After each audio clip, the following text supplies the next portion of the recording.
Hello students, last class में हमने सीखा था राउल्ट्स लॉ। तो राउल्ट्स लॉ के बारे में हमने सीखा था। Raoult's law P total equals to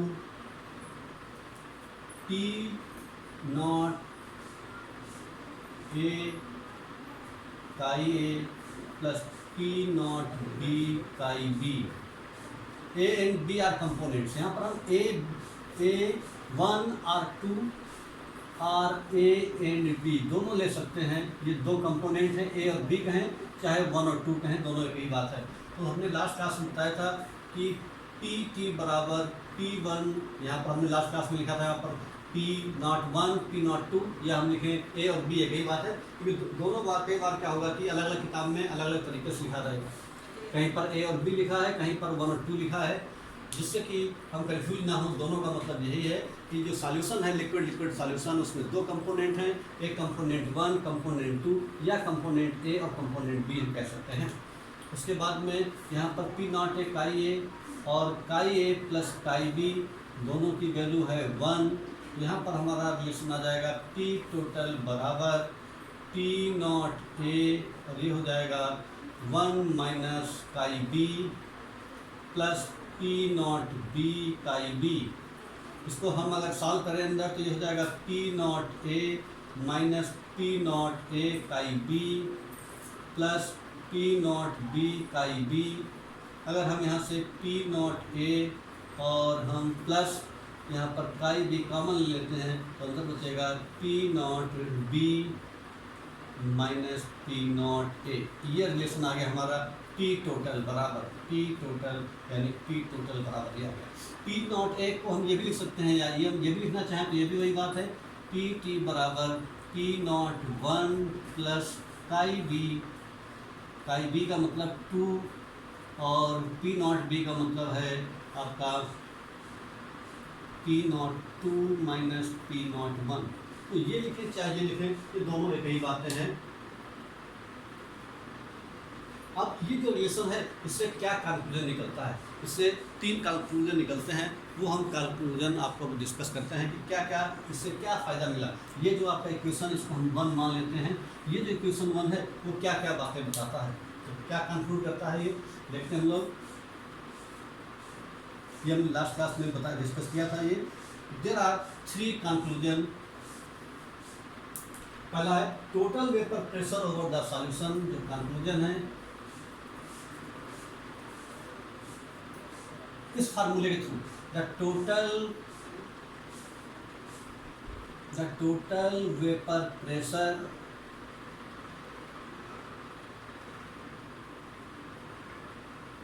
over the solution, the total vapour pressure over the solution can be related, the total vapor pressure over the solution can be related total vapor pressure of the solution can be related to the mole fraction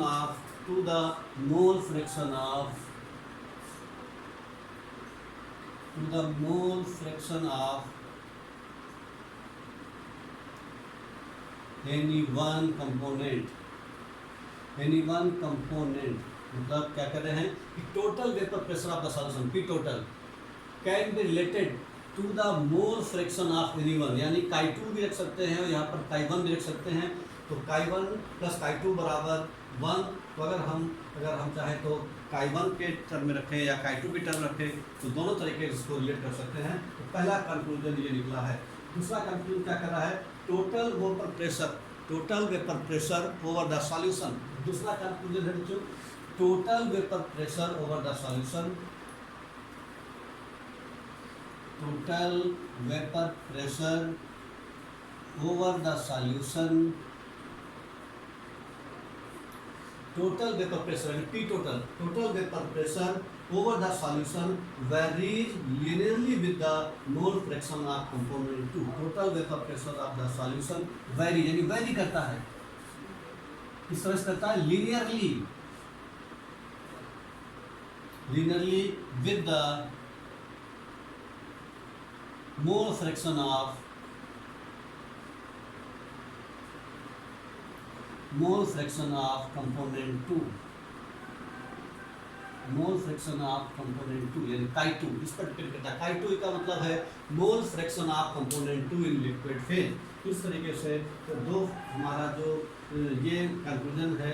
और तीसरा conclusion आपका बच्चों ये है कि total vapour pressure over the solution depending upon the vapour pressure. तीसरा point है depending upon the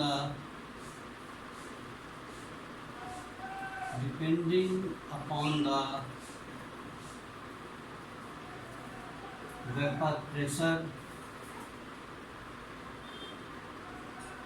depending upon the vapor pressure of the pure component, vapor pressure of the pure component,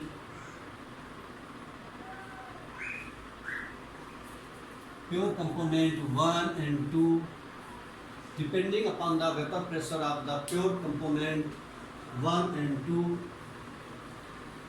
total vapor pressure over the solution decreases. Total vapor pressure over the solution decreases or increases with the increase of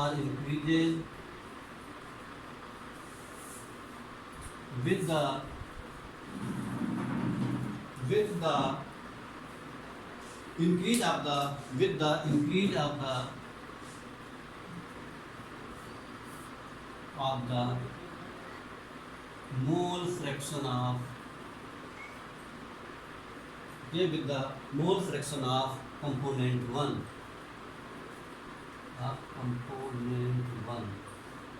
यानी जो equation number 1 है इससे तीन conclusion निकलते हैं। क्या conclusion निकलते हैं? पहली बात यह है कि total vapour pressure over the solution can be related to the mole fraction of the any one component, पहली बात है। दूसरा कह रहे हैं कि total vapour pressure over the solution varies linearly with the mole fraction of component 2, यानी जो कंपोनेंट 2 है टोटल वेपर प्रेशर है उनमें एक डायरेक्टली रिलेशन है, यानी लिनियरली वेरी करता है depending upon the vapour pressure of the pure component 1 and 2। Pure component 1 and 2 मतलब P01 and P02। Total pressure over the solution decrease या इंक्रीज हो सकता है अगर हम मोल फ्रैक्शन ऑफ कंपोनेंट 1 इंक्रीज करें। तो ये तीन कंक्लूजन हमारे निकल करके आते हैं फ्रॉम राउट्स लॉ के थ्रू। अब हम आगे पढ़ते हैं बच्चों कि routes law for non volatile solute. Routes law अब ये है कि सॉल्यूट प्लस सॉल्वेंट मतलब सॉलिड प्लस लिक्विड, ये वोलेटाइल है और ये सॉलिड ये नॉन वोलेटाइल है। अभी हमने सीखा जब राउट्स लॉ लिक्विड केस में यानी दोनों ही वोलेटाइल नेचर के थे तब उसका हमने फार्मूला सीखा P टोटल बराबर PA प्लस PB, और उसको सॉल्व किया तो P0 A इंटू काई A plus P0 B chi B करके हमारा फार्मूला आया। तो लेकिन जब अगर सॉलिड के फॉर्म में है जो कि नॉन वोलेटाइल है और दूसरा कंपोनेंट जो कि वोलेटाइल है तब क्या फार्मूला बनेगा? यहाँ पर हम देखते हैं हमारे पास अगर कोई एक वेसल है, उस वेसल में अगर हम पानी लें वाटर और प्लस दूसरा कंपोनेंट ले लें NaCl, तो क्या देखते हैं कि वाटर तो वेपराइज होगा क्योंकि वोलेटाइल नेचर का है, जबकि ये नॉन वोलेटाइल है और जब नॉन वोलेटाइल है इसलिए वेपराइज नहीं होगा। तो यहाँ पर इस पूरे बर्तन के अंदर पूरे वेसल के अंदर केवल वेपर्स किसके बनेंगे? वाटर के वेपर्स बनेंगे, और जब वापर्स के ही वेपर्स बनेंगे तो यहाँ पर हम जो राउट्स लॉ अप्लाई करेंगे फॉर्मूला क्या बनेगा? PH2O is directly proportional to H2O, यानी वाटर के, क्योंकि यहाँ पर इसके तो वेपर्स बन ही नहीं रहे हैं इसलिए PH2O इक्वल्स टू ये हो जाएगा आपका P0 H2O और इंटू H2। तो ये आपका फार्मूला बनेगा। इस तरीके से देखते हैं, ये आपका तब फार्मूला बनेगा जब आपका एक कंपोनेंट नॉन वोलेटाइल है, दूसरा कंपोनेंट वोलेटाइल है। अगर हम इन दोनों के बीच में ग्राफ प्लॉट करें, मोल फ्रैक्शन आई और प्रेशर के बीच में ये स्ट्रेट लाइन आएगी, और ये जो आपका है ये आपका P0H2 होगा, यानी vapour pressure of H2 in pure state. तो ये राउल्स लॉ दो हमने पढ़े, ये पढ़ा नॉन वोलेटाइल के लिए, और वोलेटाइल के लिए फार्मूला हमने सीखा था P टोटल बराबर PA प्लस PB। PA का मतलब है partial vapour pressure of component A, PB का मतलब है partial vapour pressure of component B, और PA बराबर P0A काई A प्लस PB बराबर P0B काई B, और उसका सर देखा है। तो यहाँ पर हमने राउल्स लॉ का डिस्कस किया। अब हम बच्चों सीखते हैं, दो सॉल्यूशन के बारे में हम पढ़ चुके हैं। दो सॉल्यूशन जो कि आपके लिक्विड सॉल्यूशन और दूसरा सॉलिड लिक्विड सॉल्यूशन। अब हम पढ़ने जा रहे हैं कि आइडियल सॉल्यूशन क्या होते हैं। आइडियल सॉल्यूशन किसको कहते हैं? तो डेफिनेशन है कि ideal solutions are those solutions which obey Raoult's law, entire range of temperature and concentration। तो यहाँ पर डेफिनेशन है, ideal solutions are those solutions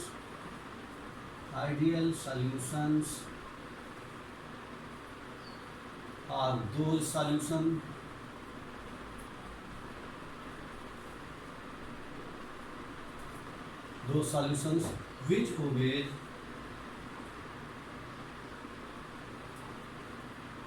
Raoult's law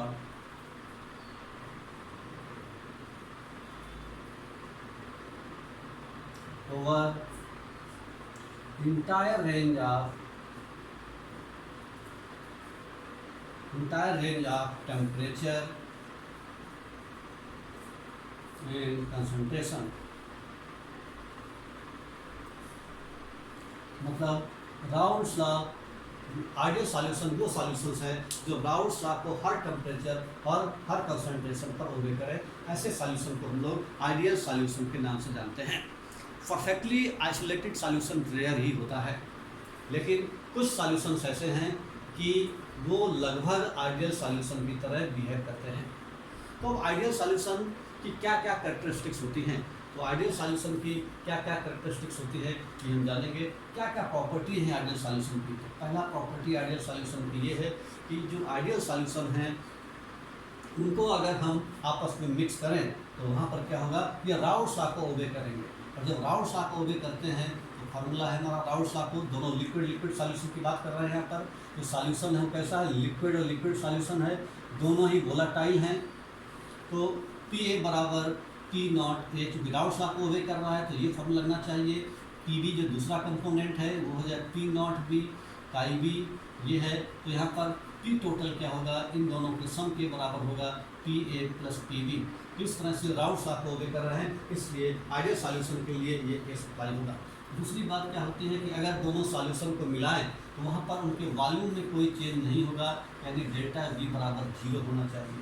तीसरी बात क्या होती है, जो सॉल्यूशन आइडियल होते हैं वहाँ पर एंथैल्पी चेंज नहीं होता।